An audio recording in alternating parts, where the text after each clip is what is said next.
If you are experiencing Candida overgrowth, you've probably looked into a Candida diet. Not only is every single version different, but you might also have people telling you diet doesn't matter. Well, we all know what we eat matters. The questions really are, what foods help me get back to healthy? What foods hurt my journey back to getting healthy? And do I have to follow this super strict diet forever to feel good? And these are the questions I'm going to answer in today's episode. Welcome to the Therapeutic Food Solutions podcast. I'm your host, Marian Mitchell. I'm an integrative nutrition health coach, therapeutic diet expert, and founder of The Road to Living Whole. There are many different diets out there. It's hard to know which one is right for you with your chronic illness and autoimmune disease. In this podcast, I'm going to share with you the foundational pieces every single therapeutic diet out there shares, and also how to use the best one for your particular diagnosis. If you've been looking for a meal planning partner, help navigating the complicated healthcare system, and want to feel better quickly, I'm your girl. Grab your kombucha and notebook. Let's dive in.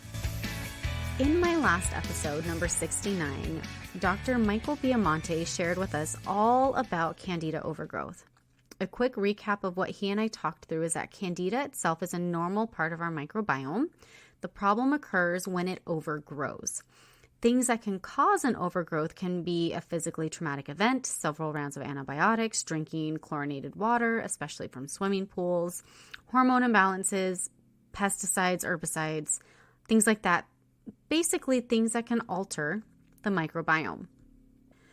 This is why when you go to a doctor and ask about it, they will say, well, everyone has Candida. Because we do, but what they might dismiss is the overgrowth and the symptoms that go with that.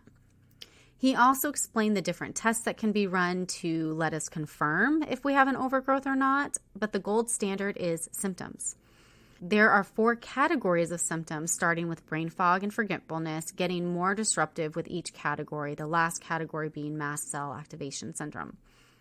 We also discuss the role diet plays in Candida overgrowth, and this is what I want to expand on today.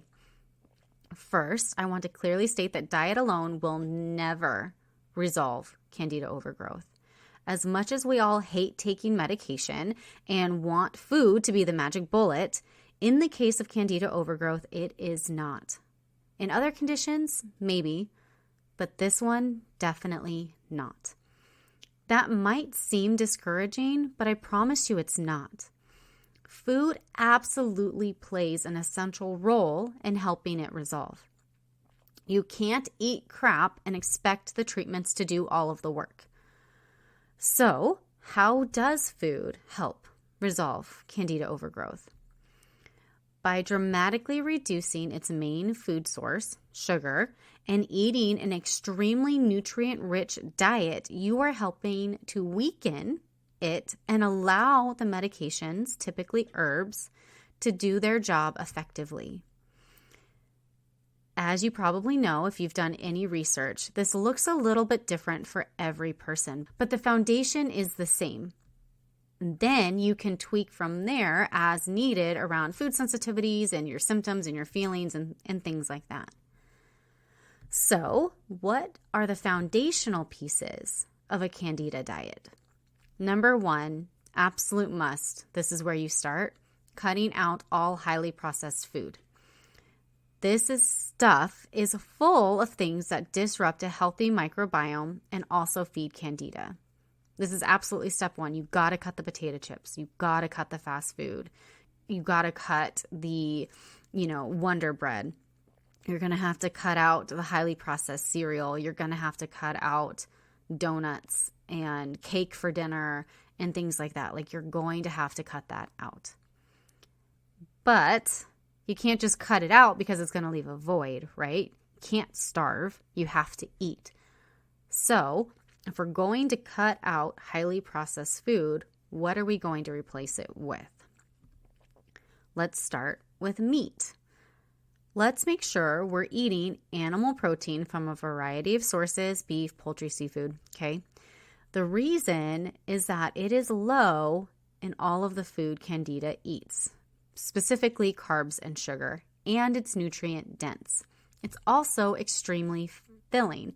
Being hungry is the worst. So make an aim to get at least 100 grams of protein per day. That is about 30 to 40 grams per meal. Next up, vegetables. You will want to stick with low-carb vegetables. So this mostly means minimizing potatoes. All other vegetables are low-carb. Don't go restriction crazy. Carrots do not have a lot of carbs, okay? Make sure you're getting vegetables with every meal and use a variety of them. Don't stick with the same 1 to 3 vegetables the entire time, okay? And if you want to know what this looks like, you're going to want to go download my free guide. It's in the show notes. Next up, healthy fats. This is going to be your biggest source of calories. Calories either come from carbs or fat. And if we're minimizing carbs because we need to weaken the candida, then we have to get our calories from somewhere or we're going to be really, really hungry. Okay? Protein and vegetables cannot give you the calories you need to be able to function. I mean, if you did just protein and vegetables, you're looking at maybe 700-800 calories per day. That is not enough. So we're going to have to get our calories from somewhere else, okay? Now, when we talk about minimizing carbs, some people think we need to go keto. That is not the case. We typically want to stay anywhere between 100 to 140, 150 grams of carbohydrates per day, okay? Fats are going to be where you're getting your calories from to be able to function. Fat does not make you fat, okay? So let's just clear the air on that. Fat actually makes you feel satiated, makes you feel full, and it helps keep your blood sugar stable, which is what we need. We need stable blood sugar right now. I mean, we want it always, but especially right now. Okay, we don't want huge spikes and drops. Healthy fats include butter, ghee, lard, olives, olive oil, avocado oil, coconut oil, nuts, and seeds. You want to strictly avoid vegetable and seed oils like canola, grapeseed, soy, corn, etc. Next up, fruit.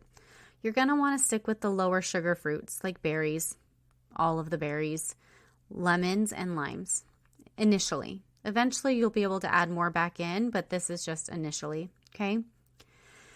Grains. This is where there's a lot of variation. I tend to lead towards going grain-free until the Candida overgrowth is resolved because they are so easy to overeat. People underestimate how much they're actually eating, and you will easily consume way too many carbs and kind of set yourself back on your healing journey because you're like feverishly feeding the Candida, okay?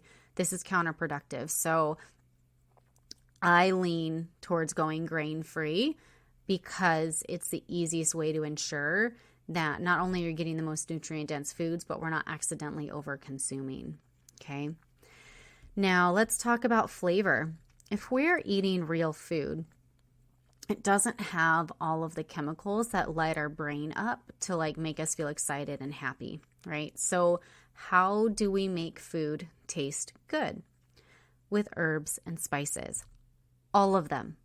Be liberal with them. Most of the time, recipes underdo the herbs, so I recommend tasting and adding in. And if you don't know where to start on that, I have a Get Started guide to herbs and spices on my website. So I will put the link in the show notes for you to go and check that out as well.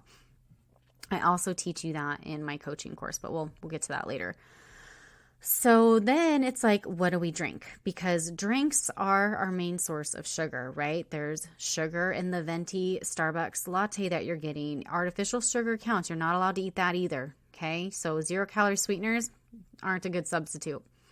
So we have it in our coffee. We're drinking soda.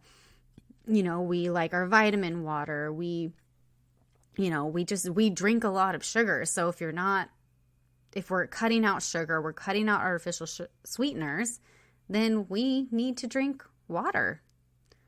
But you can also have full fat cream, homemade unsweetened nut milks, and unsweet teas. Now that we've talked through this, I need to make something very clear. And this is a therapeutic diet that is to be used while you're taking your treatment protocol. If your Candida is treated correctly, your Candida overgrowth is treated correctly, it should be gone in about 6 months. Okay. And you should, as Dr. Biamonte said, we're going to test that to make sure it's actually the overgrowth has been taken care of, right? If it's done correctly, it should be done in 6 months. After 6 months, we're going to want to heal the damage that Candida has done to the gut, right?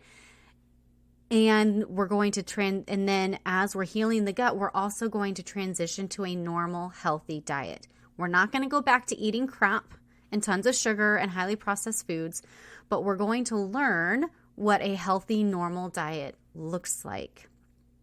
We do not live in that Candida low yeast, low sugar diet forever, right? That is way too restrictive, right? We want to be able to eat mangoes and pineapples and grapes and apples and peaches, right?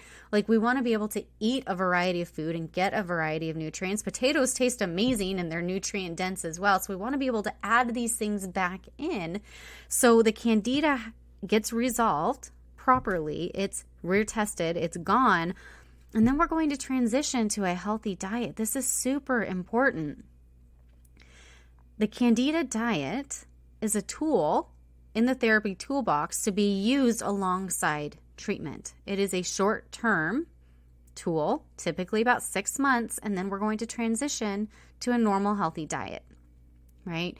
And if you would like guidance and support through this process, you don't have to guess, eat the same 4 meals every day for weeks on end, get bored, binge eat all of the things, and then set your healing back and get frustrated with yourself. I would love to partner with you. I would love to remove the guesswork, give you recipes and meal plans to make following this so much easier, right? So you're still getting a variety of nutrients. You're getting the nutrient-dense foods. You have substitutions for your favorite things to eat so you're not feeling deprived. And then I would love to teach you how to eat a normal, healthy diet after the Candida overgrowth is gone. It really is a 2-step process. Actually, I think it's a 3-step process because we need to have transition from what you're currently eating leading up to the Candida diet, right? And then we have the Candida diet for 6 months. And then we need to transition to a normal, healthy diet, right? So that's a 3-step process that sets you up for feeling empowered, feeling like you have things that you can eat, feeling like you have flexibility, and being kind of excited to actually go through the healing process instead of dreading it and praying for it to be over and just being along for the ride. I want to teach you how to use food to your advantage so that you can get and then stay healthy and you're not struggling with this for life because you don't have to. This framework, the 3-step process that I just walked you through, is called my therapeutic food framework. It's how I coach my clients, and it's a hybrid of one-on-one coaching with an online course. It's super, super helpful. I would love to share that with you, and the link to that is in the show notes. And then if you still have questions, you can schedule a free 30-minute discovery call where we can kind of talk through what you have going on and answer your questions about the framework and the coaching process, and then we can go from there. Quick recap. Candida diet is a short-term diet that pairs with a treatment protocol. We are cutting out highly processed foods. We are focusing on getting 100 grams of animal-based protein per day. We are eating a lot of low-carb vegetables, which is mostly just not eating potatoes. We are getting calories from healthy fats. We are sticking to low-sugar fruits like berries and citrus. We're probably going to minimize, if not completely eliminate, grains for this time. We're going to do lots of herbs and spices to add flavor. And we're going to drink unsweetened drinks like really good high quality coffee and full fat cream, water, homemade unsweetened nut milks and unsweet teas. And then we are going to transition to a normal, healthy diet. And we're not going to live there. Thank you so much for hanging out with me today. If you found this episode helpful, would you do me a favor and help others find it by leaving a review, sharing a screenshot on social media, or sharing the link with a friend? By you sharing what you've learned, others are able to find this podcast and join our community. Be sure to check out my website, www.roadtolivingwhole.com, for over 160 delicious recipes, a variety of meal plans, and a blog packed full of even more healthy living tips. If you'd like to learn more about how to work with me as your coach, you can schedule a free consult through www.roadtolivingwhole.com/health-coaching/. Until next time, friend. Bye.